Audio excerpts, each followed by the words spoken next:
दोस्तों, गुजरात और राजस्थान के बीच ये मुकाबला अहमदाबाद के भव्य नरेंद्र मोदी स्टेडियम में खेला गया। राजस्थान रॉयल्स के कप्तान ने टॉस जीतकर पहले गेंदबाजी का फैसला किया। एक ऐसा फैसला जो शुरू में बिल्कुल सटीक साबित हुआ। गुजरात टाइटंस की ओर से ओपनिंग करने उतरे कप्तान शुभमन गिल और साई सुदर्शन। मैदान पर दोनों की मौजूदगी से उम्मीदें बड़ी थीं, लेकिन राजस्थान के तेज गेंदबाजों ने शुरुआत से ही दबाव बनाना शुरू कर दिया। पहले 2 ओवरों में गुजरात ने केवल 14 रन बनाए, लेकिन फिर तीसरा ओवर लेकर आए ढाकड़ तेज गेंदबाज जोफ्रा आर्चर। पहली ही गेंद पर जो हुआ, उसने स्टेडियम में बैठे हजारों गुजरात फैंस को चौंका दिया। आर्चर ने एक तेज और अंदर आती हुई गेंद डाली, जो गिल के डिफेंस को चीरते हुए सीधे स्टंप्स में जा घुसी। गिल सिर्फ 3 गेंदों में 2 रन बनाकर क्लीन बोल्ड हो गए। गुजरात को शुरुआती झटका लग चुका था। गिल के आउट होते ही क्रीज पर आए जोस बटलर ने आते ही आर्चर की गेंद पर एक शानदार चौका जड़कर अपने इरादे साफ कर दिए। 5वां ओवर फेंकने आए तुषार देशपांडे, लेकिन ये ओवर उनके लिए किसी बुरे सपने से कम नहीं रहा। साई सुदर्शन ने उस ओवर में कमाल की बल्लेबाजी दिखाई। पहले एक खूबसूरत पुल शॉट के जरिए छक्का लगाया, फिर 2 बेहतरीन ड्राइव्स में 2 चौके भी जड़ दिए। इस ओवर में कुल 18 रन बने और गुजरात की पारी को अचानक रफ्तार मिल गई। पावर प्ले के 6 ओवरों के बाद गुजरात टाइटंस का स्कोर था 1 विकेट पर 56 रन। शुरुआती झटके के बाद साई सुदर्शन और जोस बटलर की जोड़ी ने पारी को संभाल लिया था और अब रन गति भी तेज हो रही थी। जैसे ही पावर प्ले खत्म हुआ, जोस बटलर ने अपने तेवर बदल दिए। 7वां ओवर फेंकने आए फजला का फारूकी और बटलर ने उनका जोरदार स्वागत किया। पहले बैकफुट पंच, फिर फ्रंट फुट ड्राइव और गुजरात की पारी को जैसे नई ऊर्जा मिल गई। अगला ओवर लेकर आए महेश तीक्ष्णा, लेकिन बटलर ने उनके खिलाफ भी वही आक्रामक रवैया जारी रखा। 2 और खूबसूरत चौके, एक कवर के ऊपर से, दूसरा पॉइंट के बगल से, गेंद सीधे बाउंड्री लाइन के पार। गुजरात अब पूरी तरह से रफ्तार पकड़ चुकी थी और राजस्थान के गेंदबाजों पर दबाव साफ दिख रहा था। 10वां ओवर एक बार फिर तीक्ष्णा को दिया गया, लेकिन इस बार साई सुदर्शन ने कमान संभाली। ओवर की शुरुआत में उन्होंने ऑफ साइड में एक शानदार चौका जड़ा। इसी ओवर में साई ने 32 गेंदों में अपनी अर्धशतक पूरी की। ये इस सीजन की उनकी तीसरी 50 थी।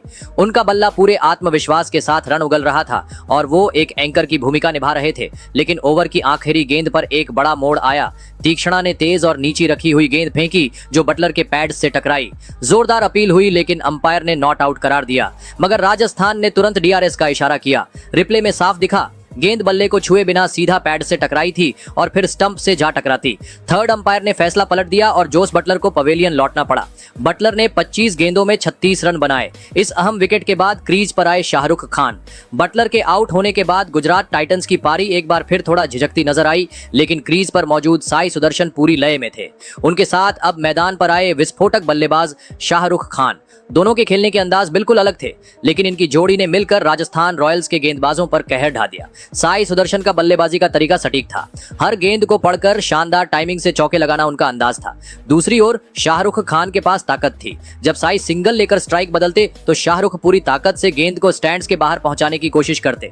हर ओवर में 10 से ज्यादा रन आ रहे थे। दोनों बल्लेबाजों ने मिलकर रणगति को स्थिर नहीं बल्कि तेज किया। 11वें ओवर में टीम ने 100 रन का आंकड़ा पार कर लिया। राजस्थान की टीम अचानक से बैकफुट पर आ गई थी, क्योंकि न गेंदबाजी में धार बची थी और न ही फील्डिंग में कोई चपलता दिख रही थी। 14वां ओवर लेकर फिर आए महेश तीक्ष्णा, लेकिन इस बार सामने थे शाहरुख खान, पूरी लय में और आत्मविश्वास से भरे हुए। ओवर की तीसरी गेंद पर शाहरुख ने शानदार पुल शॉट खेला और गेंद सीधे मिड विकेट बाउंड्री के पार स्टैंड्स में जा गिरी। जोरदार छक्का। अगली गेंद पर उन्होंने कवर के ऊपर से चौका मारा और फिर 5वीं गेंद को पॉइंट की दिशा में बेहद तेज चौके में तब्दील कर दिया। इस ओवर से कुल 18 रन आए और गुजरात की पारी जैसे रफ्तार पकड़ चुकी बुलेट ट्रेन बन गई। इस बीच साई सुदर्शन और शाहरुख खान के बीच 50 रन की बेहतरीन साझेदारी पूरी हुई। दोनों ने एक दूसरे की ताकत को समझते हुए जिम्मेदारी के साथ बल्लेबाजी की। 15वें ओवर में टीम ने 150 रन पूरे किए। साई सुदर्शन और शाहरुख खान की तूफानी साझेदारी से राजस्थान के गेंदबाजों की हालत पहले ही पतली हो चुकी थी, लेकिन फिर आया 16वां ओवर और राजस्थान को मिला एक बड़ा ब्रेक थ्रू। तीक्ष्णा एक बार फिर गेंदबाजी करने आए और इस बार उन्होंने शातिर दिमाग का इस्तेमाल किया। शाहरुख खान क्रीज से बाहर निकलकर बड़ा शॉट खेलने के लिए कदम बढ़ा बैठे, लेकिन तीक्ष्णा ने तुरंत गेंद को ऑफ स्टंप से दूर फेंका और विकेट कीपर संजू सैमसन ने बिजली जैसी फुर्ती से गिल्लियां बिखेर दी। शाहरुख 20 गेंदों में 36 रनों की शानदार पारी खेलकर स्टंप हो गए, लेकिन राजस्थान की राहत की सांस अभी पूरी भी नहीं हुई थी कि क्रीज पर आए शेरफेन रदरफोर्ड और आते ही पहली गेंद पर लॉन्ग ऑन के ऊपर से गगनचुंबी छक्का जड़ दिया। अगला ओवर लेकर आए संदीप शर्मा और उन्होंने गुजरात को तीसरा झटका दे दिया। ओवर की पहली ही गेंद पर रदरफोर्ड ने शॉट खेलने की कोशिश की, लेकिन गेंद हल्की सी ऊपर उठी और विकेट कीपर संजू सैमसन ने आसान कैच पकड़ लिया। अब स्कोर था 163 पर 3 विकेट। इसके बाद आए राहुल तेवतिया। उन्होंने आते ही स्ट्राइक साई सुदर्शन को दी और सुदर्शन ने उसी ओवर में एक बेहतरीन छक्का और एक चौका जड़कर स्कोरबोर्ड को और भी रफ्तार दी। 17वें ओवर की शुरुआत हुई जोफ्रा आर्चर से और अब राहुल तेवतिया ने भी अपने इरादे साफ कर दिए। पहली ही गेंद पर उन्होंने डीप मिड विकेट के ऊपर से लंबा छक्का लगाया, गेंद सीधे स्टैंड्स में। 19वें ओवर में गेंदबाजी करने आए तुषार देशपांडे और उन्होंने साई सुदर्शन को आउट कर दिया। सुदर्शन ने 53 गेंदों में 82 रन बनाए, एक क्लासिकल मैच विनिंग पारी। इसके बाद क्रीज पर आए राशिद खान, पहली ही गेंद पर लॉन्ग ऑन के ऊपर से शानदार छक्का और फिर अगली गेंद पर टॉप एज लगकर 4 रन। गुजरात ने इसी ओवर में 200 का आंकड़ा पार कर लिया, लेकिन ओवर की आखिरी गेंद पर तीक्ष्णा ने राशिद को भी चलता कर दिया। राशिद ने नो लुक फ्लिक खेलने की कोशिश की, लेकिन पीछे स्क्वायर लेग पर जॉस बटलर ने डाइव लगाकर शानदार कैच लपका। राशिद ने 4 गेंदों में तेज 12 रन जोड़े। अब बचा आखिरी ओवर और स्ट्राइक पर थे राहुल तेवतिया। उन्होंने सीनियर गेंदबाज संदीप शर्मा की जमकर धुनाई कर दी। 2 खूबसूरत चौके और एक तूफानी छक्का। इस ओवर से कुल 16 रन आए। राहुल तेवतिया 12 गेंदों में नाबाद 24 रन बनाकर लौटे और गुजरात टाइटंस ने 20 ओवरों में 6 विकेट खोकर 217 रन का विशाल स्कोर खड़ा कर दिया। गुजरात टाइटंस के विशाल स्कोर 217 रन के जवाब में राजस्थान रॉयल्स की टीम मैदान पर उतरी। लक्ष्य बड़ा था, लेकिन राजस्थान के पास विस्फोटक बल्लेबाजी क्रम मौजूद था। ओपनिंग करने आए यशस्वी जायसवाल और कप्तान संजू सैमसन, जिनसे टीम को तेज शुरुआत की उम्मीद थी। पहला ओवर लेकर आए मोहम्मद सिराज। तेज गेंद, सटीक लाइन और शुरुआत में स्विंग भी मिल रही थी, लेकिन ओवर की दूसरी गेंद पर जायसवाल ने जोरदार जवाब दिया। ऑफ स्टंप के बाहर की गेंद को पॉइंट की दिशा में जबरदस्त तरीके से भेजा और पहला चौका जड़ा, लेकिन राजस्थान की खुशियां ज्यादा देर तक टिक नहीं पाईं।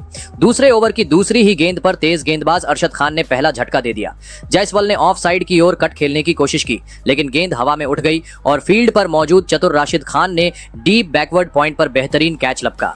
जायसवाल सिर्फ 6 रन बनाकर पवेलियन लौट गए। गुजरात को मिला पहला विकेट और स्टेडियम में गुजरात फैंस की तालियां गूंजने लगीं। अब क्रीज पर आए बाएं हाथ के बल्लेबाज नीतीश राणा, लेकिन अरशद खान ने अपनी लय कायम रखी और कसी हुई गेंदबाजी से रन बनाने का मौका ही नहीं दिया। तीसरे ओवर में फिर आए सिराज और उन्होंने राजस्थान पर एक और गहरा प्रहार किया।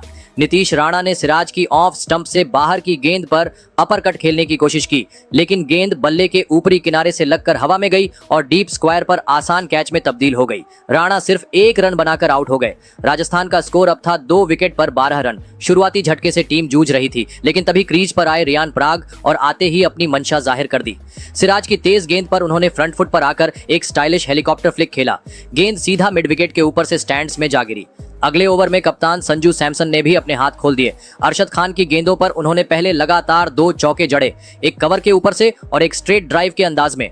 फिर अगली गेंद पर पुल शॉट लगाकर छक्का भी जड़ा।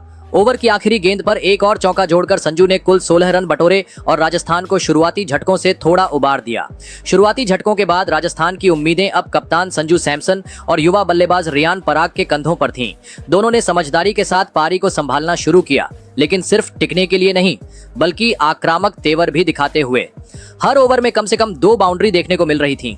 पावर प्ले के खत्म होते ही स्कोरबोर्ड पर 6 ओवरों में 2 विकेट पर 57 रन टंगे थे। मतलब राजस्थान ने शुरुआती झटकों के बाद वापसी की थी।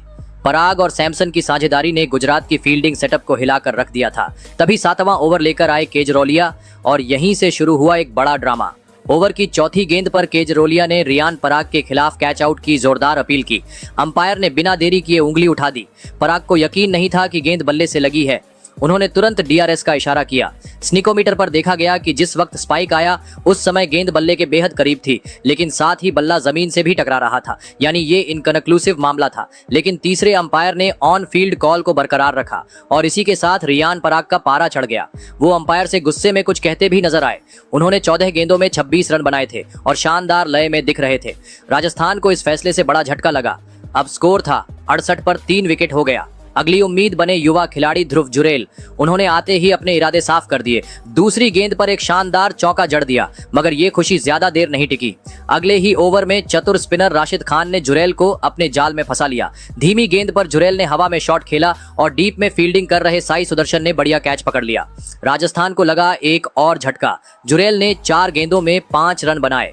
अब स्कोर था 68 पर 4 विकेट और पारी की नींव हिलने लगी थी। लेकिन क्रीज पर अब आ रहे थे वेस्ट इंडीज के तूफानी बल्लेबाज शिमरॉन हेटमायर। राजस्थान रॉयल्स की पारी अब नाजुक मोड़ पर थी। 11वें ओवर में गेंदबाजी करने आए करण केजरोलिया और हेटमायर ने उन्हें बिना किसी दबाव के थर्ड मैन की दिशा में एक जबरदस्त चौका जड़ दिया।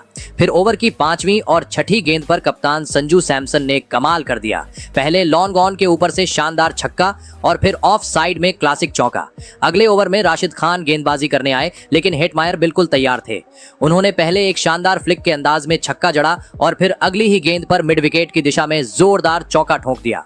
लगातार 2 ओवरों में राजस्थान ने कुल 30 रन जोड़े। ऐसा लगा कि मैच फिर से बराबरी पर आ गया है, लेकिन इसी शानदार लय के बीच आया एक और झटका।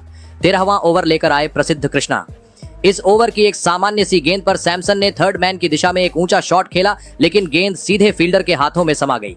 कप्तान सैमसन 28 गेंदों में 41 रन बनाकर पवेलियन लौट गए। राजस्थान के लिए यह बहुत बड़ा झटका था, क्योंकि वो सेट थे और पारी को अंत तक ले जाना था। अब क्रीज पर आए शुभमन दुबे, लेकिन उनकी पारी ज्यादा देर टिक नहीं पाई। 14वें ओवर में राशिद खान की एक तेज और नीची रहने वाली गेंद पर वे पूरी तरह चूक गए और सीधा पैड पर गेंद लगी। अंपायर ने उंगली उठा दी।